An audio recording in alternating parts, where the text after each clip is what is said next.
Você sabia que a cobrança de multas abusivas por perda da comanda é ilegal? Pois é, o consumidor que frequenta bares, restaurantes e casas noturnas já deve ter se acostumado com a regra adotada pela maioria desses estabelecimentos: a cobrança de multa em valores abusivos quando ocorre a perda ou extravio da comanda.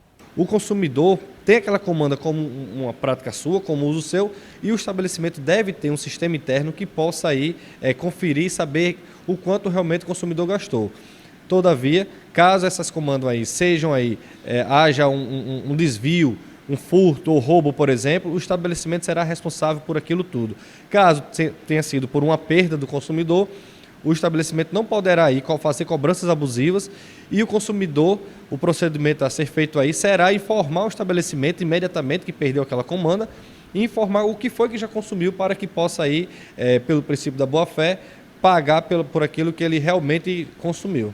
Na prática, se o consumidor for obrigado a pagar uma multa pela perda da comanda, o procedimento é procurar os órgãos de defesa do consumidor da cidade e denunciar a cobrança abusiva, além de pedir a devolução dos valores. O consumidor também deve pedir um documento fiscal, especificando a que se refere aqueles valores, e guardar o documento, pois pode servir futuramente para o embasamento de uma reclamação. O consumidor deve pedir um recibo, um documento, uma nota fiscal, informando que pagou aquele valor de forma abusiva, naturalmente, mas tem que deixar claro que pagou aquilo e depois procurar aí os órgãos de proteção ao consumidor, sobretudo o PROCON. Outra prática comum nesses ambientes é a cobrança dos 10%, que é opcional.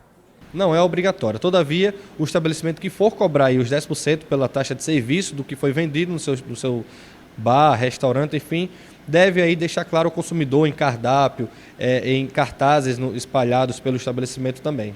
Os consumidores devem ficar atentos também ao procedimento no caso da perda do ticket de estacionamento. O que existe é um Código de Defesa do Consumidor que trata sobre cobranças manifestamente abusivas, que tratam justamente sobre essas cobranças que são injustas e muitas vezes aí altas. E o consumidor tem que ficar atento para esses valores.